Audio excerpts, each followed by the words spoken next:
Ils étaient 2800 trailers au départ de cette édition 2025 du Grand Raid de la Réunion pour affronter les 170 km et les 10 000 mètres de dénivelé positif. Le parcours légendaire, extrême, redouté même par les plus aguerris. Cette année, la victoire revient au Lyonnais Baptiste Chassagne qui s'impose chez les hommes en 23h31 minutes. Après une course maîtrisée de bout en bout, le champion a réalisé l'exploit grâce au soutien du public. Je ne savais pas que j'avais ça en moi vraiment et je me suis découvert. J'ai été porté toute la journée par une ferveur croissante, incroyable. Et je sentais rien, j'étais porté. J'ai souffert un peu, mais je ne l'ai même pas senti tellement j'ai reçu des bonnes ondes.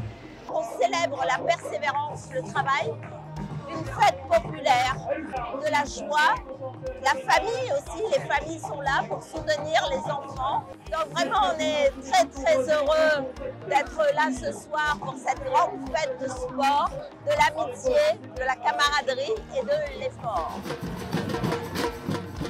Les jours suivants, le site de la Redoute était à la fête tout au long du week-end.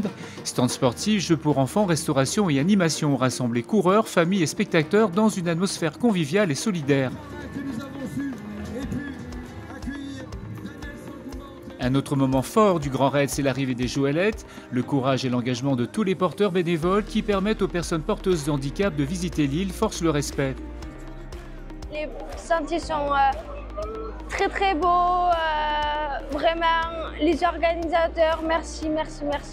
Le Grand Raid, c'est quand même une course mythique, hein. C'est l'une des plus dures du monde, donc c'est vrai que de voir les Joëlettes à la télé, c'est une chose, mais de le vivre en vrai, c'est un moment unique, magique. Les arrivées des trailers se sont succédées selon les différentes épreuves, mêlant l'émotion, la fatigue et la délivrance de ceux qui touchaient enfin au but.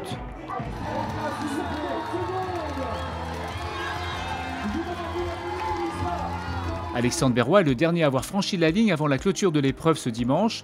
Le Parisien accueilli par Baptiste Chassagne et la première chez les femmes Blandine Hirondelle a terminé son aventure heureux et ému, symbole de la ténacité et de la passion qui anime tous les participants. Se sentir acclamé par le stade à Saint-Denis, c'est le rêve de tout trailer. Et donc quand j'ai vu ce stade, forcément j'ai été pris d'une sensation au cœur, au tripes, en me disant voilà, j'y suis enfin quoi. Comme Alexandre, tous ceux qui ont pu finir l'épreuve garderont un souvenir impérissable. Quand on arrive à Saint-Denis, il y a un petit dame qui court. Et là, c'est automatique, ça. J'ai été, moi, j'ai été avec mes 3 enfants. Quand on arrive à Saint-Denis, je m'étais dans le ressembler à la barre, plutôt. Je m'étais dans le ressembler à la barre.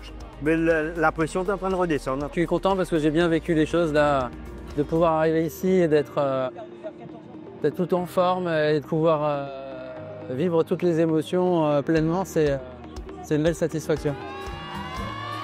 Sur le podium, la remise des prix a consacré le champion de l'année, Baptiste Chassagne. Chez les femmes, Blandine Hirondelle, originaire de Caen, s'impose avec brio, 8e au scratch, bouclant le parcours titanesque en 27h26 minutes. Côté réunionnais, Fabrice Payette, premier trailer payé, arrivé en 6e position en 25h42 minutes sans rien lâcher face aux champions. Une performance saluée par le public local, fier de voir briller un enfant du pays parmi l'élite mondiale du trail. Notre première réunionnaise Amélie Huchet n'a pas démérité, 11e au scratch, elle a fini l'épreuve en 36h47 minutes. Cette année, 49 nationalités sont venues du monde entier pour affronter la Diagonale des Fous. Sur les 2800 coureurs au départ, 2080 ont fini le parcours. Jamais le niveau d'abandon a été aussi bas, un record pour cette nouvelle édition du Grand Raid.